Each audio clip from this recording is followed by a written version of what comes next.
আসসালামু আলাইকুম। আমি আপনাদের সম্মুখে আমার লেখা ২টি কবিতা পাঠ করছি। প্রথম কবিতার শিরোনাম হচ্ছে জীবন মানে যুদ্ধ। ছাতা নিয়ে বাইরে যাব, বৃষ্টি ঝরছে ঝড় ঝড়, দমকা হাওয়ায় গাছের পাতা কাঁপছে যেন থর থর।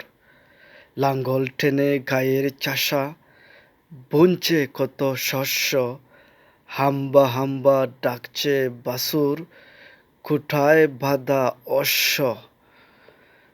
কেউ বা মাঠে কেউ বা হাটে, যে যার কাজে ব্যস্ত, স্ত্রী পুত্রের ভরণ পোষণ পিতার কাঁধে ন্যস্ত। এই তো জীবন, ক্ষুধা তৃষ্ণার আছে অনেক কষ্ট, কেউ বা চলে সঠিক পথে, কেউ হয়ে যায় নষ্ট। কেউ বা ঘুরে মুক্ত স্বাধীন, কেউ বা কারায় রুদ্ধ। জীবন মানে সুখ শুধু নয়, জীবন মানে যুদ্ধ। দ্বিতীয় কবিতা পাঠ করছি। দ্বিতীয় কবিতার শিরোনাম হচ্ছে বর্ষা ঋতুর গান।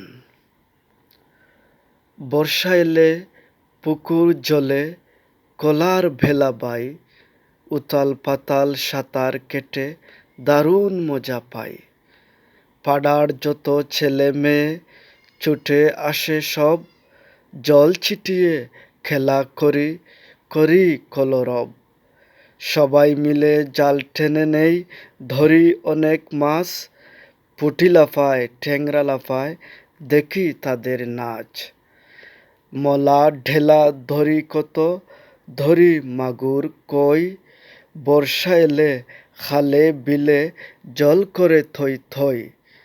বর্ষা এলে শুনি কত টাপুর টুপুর গান, বর্ষা ঋতু প্রিয় ঋতু খোদার সেরা দান।